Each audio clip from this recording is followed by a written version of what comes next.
Greetings, ladies and gentlemen. This is Stan, and it is the second day of Christmas. And that is an actual day in many parts of the world, and I'm glad that you could join us on this Saturday, the 26th of December, as we finish up our little series on some of the characters and what the character entrepreneurs could be, and helpful to us in the 21st century as we seek to make our mark in the global marketplace today. There's much we can learn, and perhaps much we can enjoy and even smile about as we learn that this season is one not only of celebration, but perhaps of reflection, maybe deep conviction, and great learning. So that's what we're all about. And today we're going to be talking about the three wise guys. That's right, the three wise guys, and see if we can learn something from that story. Our program begins right now.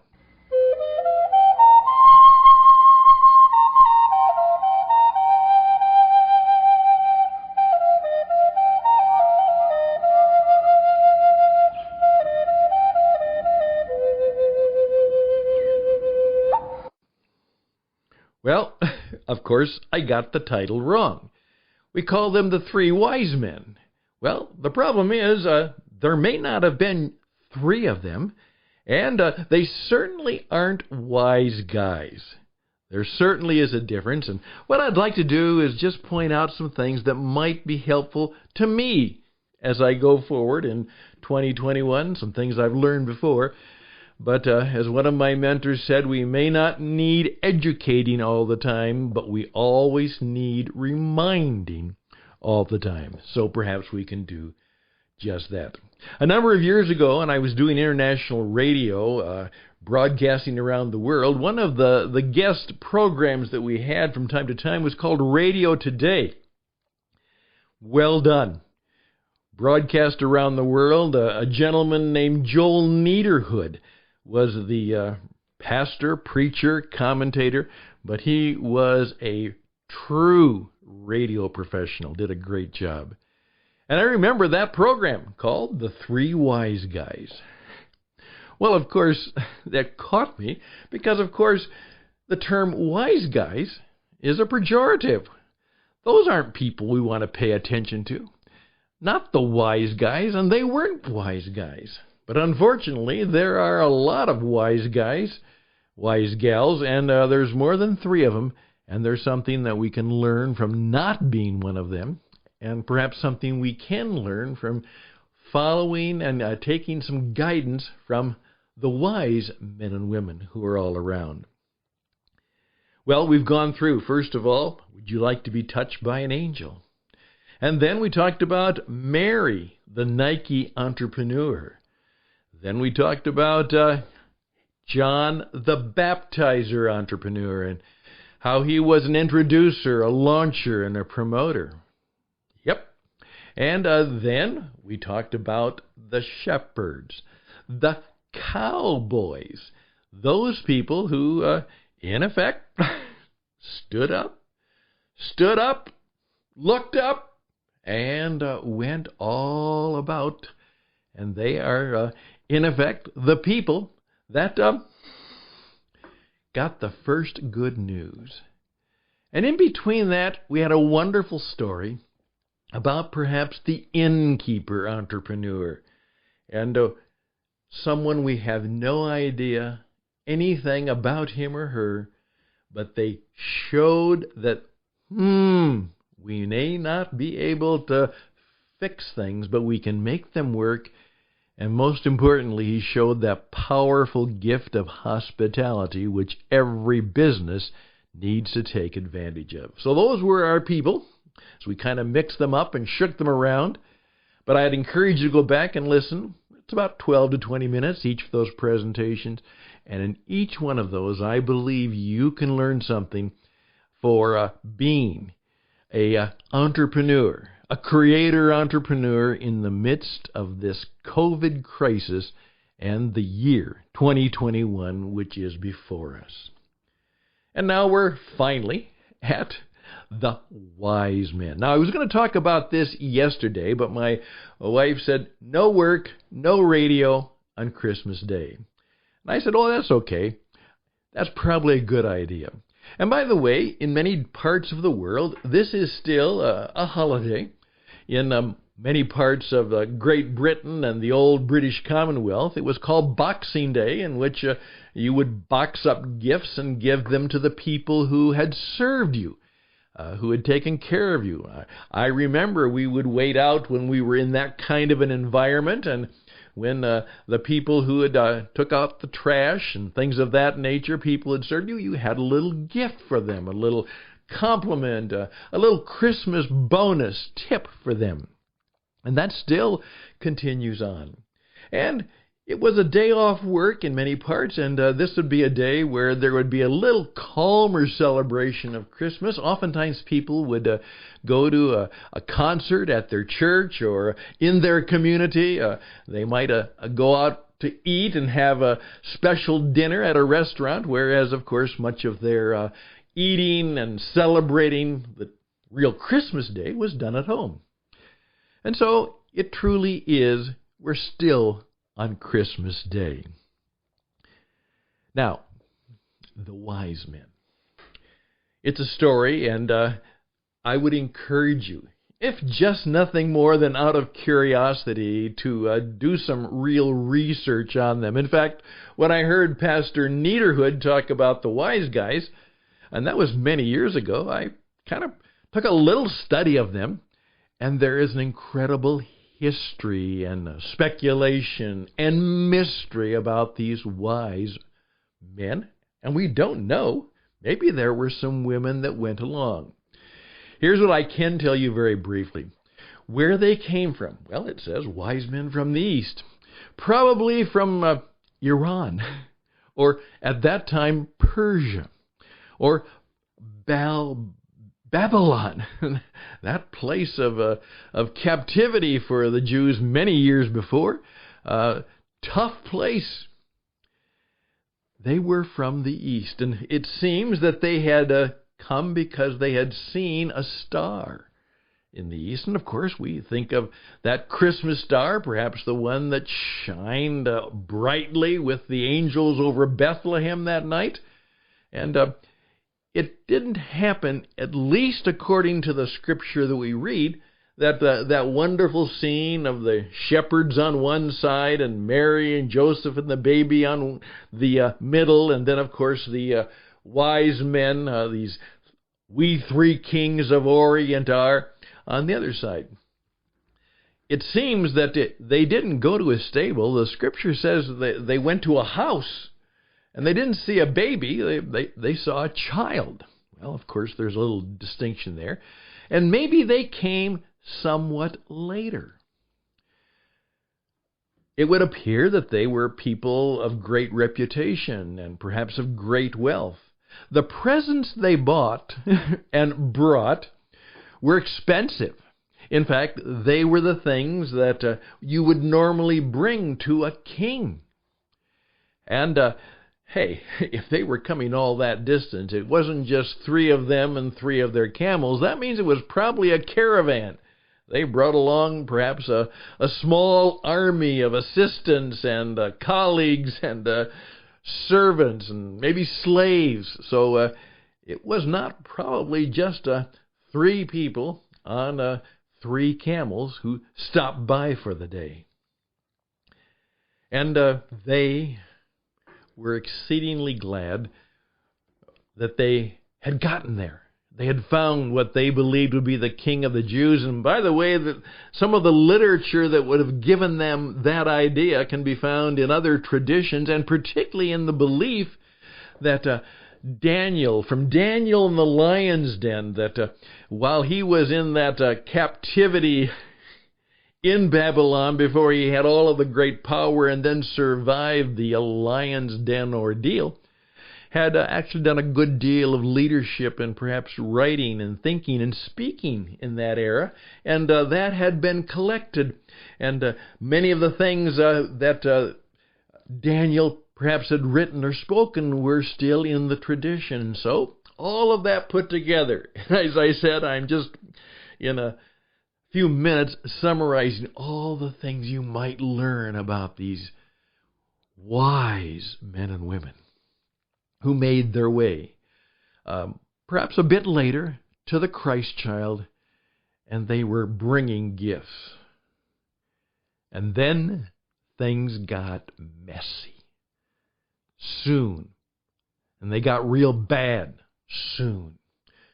Because supposedly as they were making their way, they went to Jerusalem, and they were looking for the king. Well, the king of the Jews was probably in Jerusalem. Well, the king of the Jews at that time was Herod, and when he heard that these wise people, these brilliant astrologers, astronomers were looking for a king, he said, well, let me know so I can worship him too.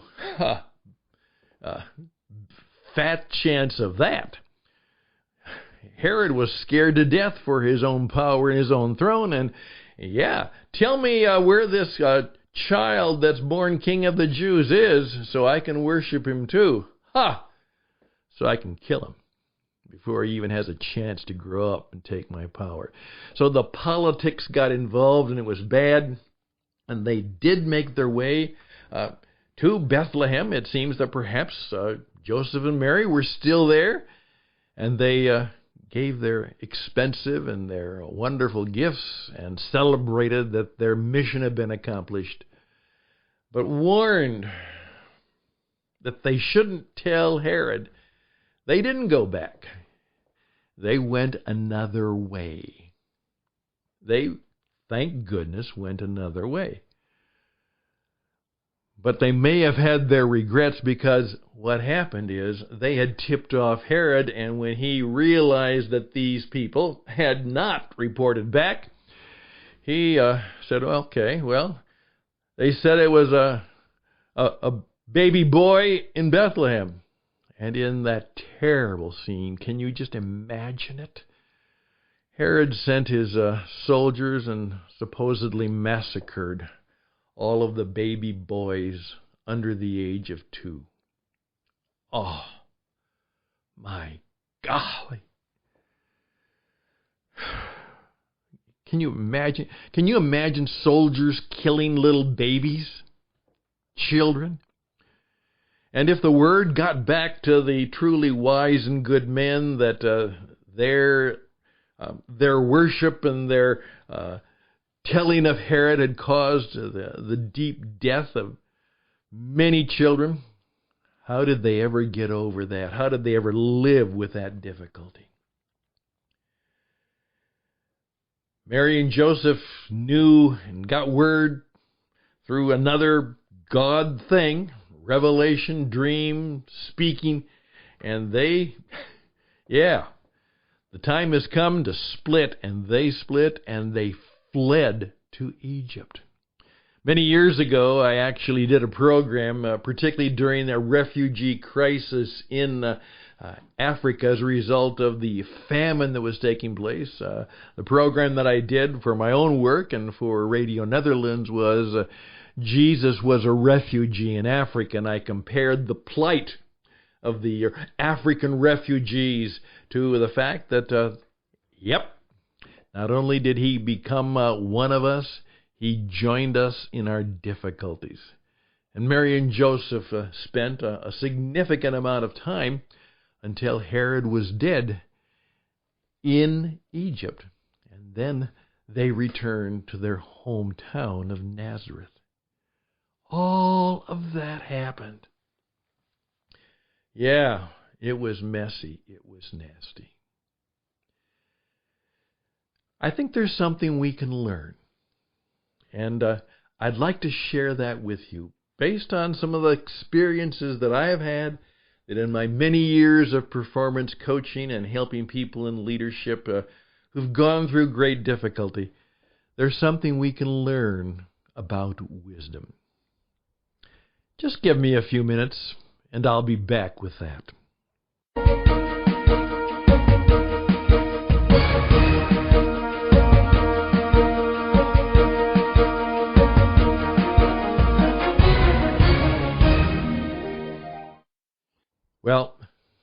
problem is we do have too many wise guys, and there's nothing wise about them. How much of our government and our corporations and our organizations and the people who've taken leadership and given leadership, maybe stolen leadership, they're wise guys. They think they're smart. They think they're clever. They think they're better. They think they're the elite. And they're none of those things. But they do have the power. Unfortunately, we tend to follow and maybe even bow down to the wise guys. And we should not. Please seek the gift of knowing something about wisdom and the difference between the wise men and women and the wise guys. Watch out. And also, I would encourage you to do this, as I've done this for many of my clients and colleagues, and particularly the younger ones that I've coached. Find a wisdom path.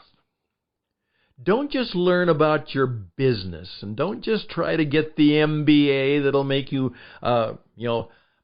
supposedly better in the marketplace. Seek a way to find true wisdom, insight, and truth. The eternal things that God has given us. There's more to the story about the whole idea that God is the giver and the creator of all wisdom. And if it doesn't come from God, it ain't wisdom. It's just simply what people spout as wise guys. Find a wisdom path. Find a man or woman who can mentor you and give you spiritual and emotional and professional and sponsorship direction in which you just know there is a person of deep wisdom. Find a wisdom path and then go for it. Bring them into your life. Find somebody who's wise enough and smart enough and loves you enough that when you are going astray, they care enough to tell you, you're wrong. Don't do that. Stop that. Do it different. Be better.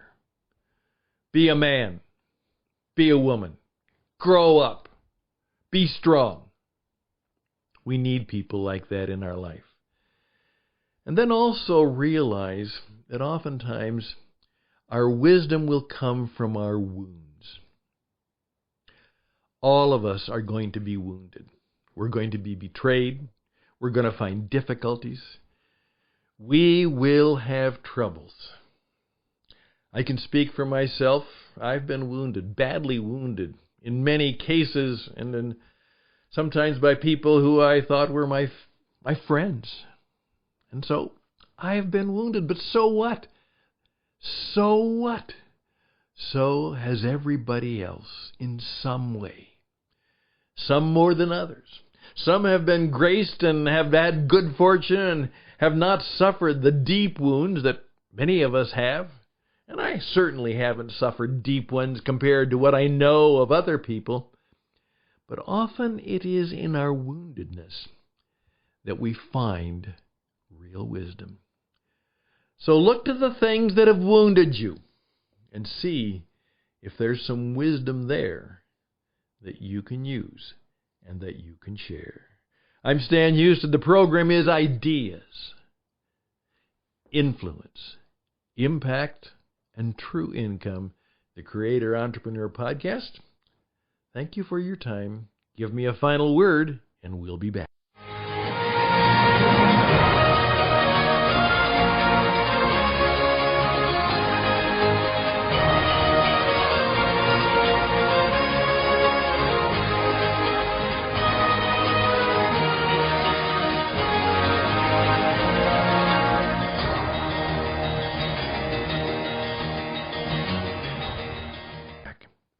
Hey, I always try and keep this just about 20 minutes, maybe less, but that's about it. I'm done. We're going to start right next week talking about other things, and getting ready for a number of things that we want to do in 2021 and help you make 2021 a very different year. And that will happen not because the economy's better or the vaccine works and COVID is less. It will be better because you are better. And you do better and smarter and wiser things. And you're going to have to really get good at that. And we'd like to be a part of partnering with you and you partnering with me in helping us be wiser and smarter and brighter and kinder and gentler in 2021. Please reach out to me at stanhouston@gmail.com, stanhouston@gmail.com. I am the website. Talk to me. 520-664-7002 in the USA. Ask me a question. Tell me how I might be able to help you. I'll listen to your story and I'll get back to you. I promise. I always keep my promises as best I can, and I will do that for you too. I wish you all the best and blessings. Go back and listen again to all the lessons of the modern day entrepreneurs that we come from those ancient men in wisdom, those ancient entrepreneurs of the Christmas time and the Christmas story. We have a good year ahead of us if we make it so. And indeed, we are committed to making it so. Best and blessings, take care, and bye for now.